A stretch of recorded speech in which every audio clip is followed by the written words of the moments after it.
Ik ben vergeten hoe ik wilde beginnen. Dat weet ik ook niet hoe je wilde beginnen.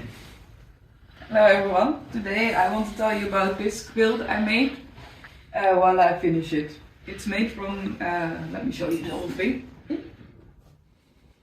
It's made from the old clothes of a woman named Xenia who sadly passed away from cancer when she was quite young. And her mother asked me to make a memory quilt of her clothes. This is a good way to keep the memory of a loved one close and to also help with the mourning process. Because instead of having a pile of the clothes in a cupboard, you have a blanket you can use during your days.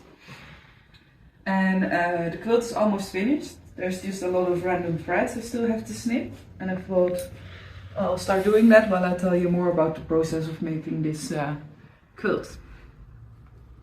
It was very interesting because I got a big box of her clothes from her mom, and some clothes she definitely wanted to use, and she also wanted the quilt to be orange because it was the favorite color.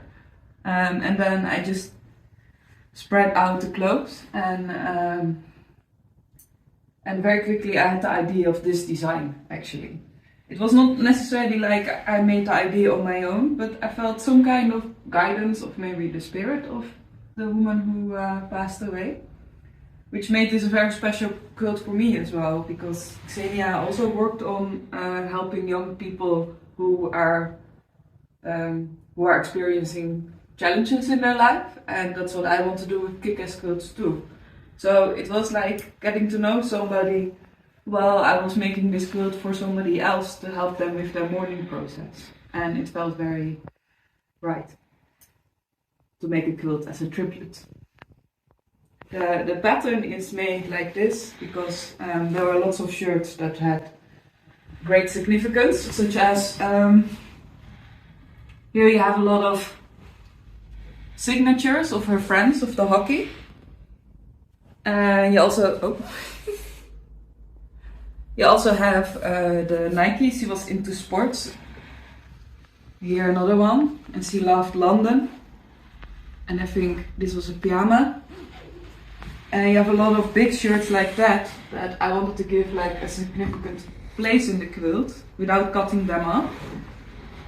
But there was also a lot of smaller random pieces of clothing. I just wanted the texture and the pattern to be part of the quilt, such as you see here, the orange and the purple and the brown. This was the trousers.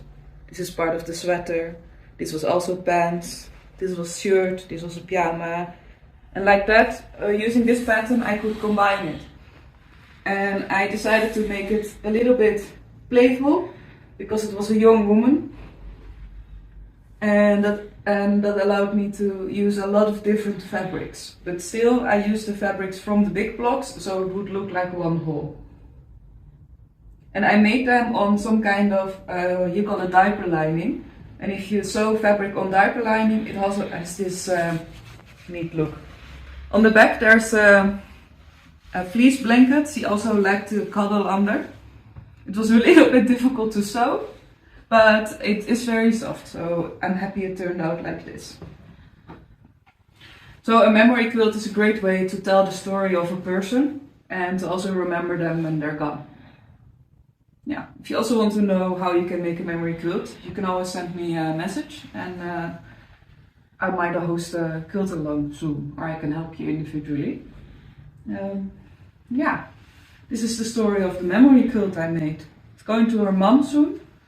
That's why I wanted to share this with you.